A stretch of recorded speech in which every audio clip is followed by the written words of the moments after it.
Well, today we learned a top official at the Justice Department who happens to be a holdover from the Trump administration is stepping down. All right, his exit raising questions over what he knows about the DOJ's seizure of records from congressional Democrats. Here's Stacey Delicat with more on the fallout. Stace.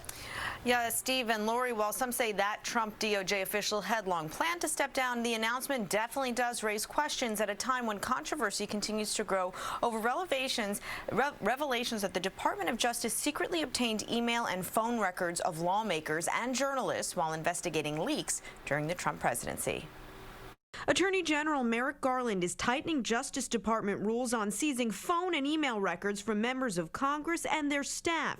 It comes days after disclosures that the Trump DOJ collected cell phone data from at least 2 Democratic members of Congress, along with the phone records of Trump's own White House counsel, Don McGahn, and journalists. It appears that they may have issued grand jury subpoenas to obtain subscriber information and other metadata, including who those people were calling and who was calling them, or who they were emailing and who was emailing them. David Miller, a former assistant U.S. attorney for the Southern District of New York and partner at Greenberg Traurig, says it's too soon to say whether the Justice Department's probe was politically motivated, though Democrats are quick to say it was. This was nothing less than a gross abuse of power, an assault on the separation of powers. Garland said today in a statement, political or other improper considerations must play no role in any investigative or prosecutorial decisions. These principles will be vigorously guarded on my watch, and any failure to live up to them will be met with strict accountability. The subpoena of data from the Apple accounts of House Intelligence Committee members Eric Swalwell and Adam Schiff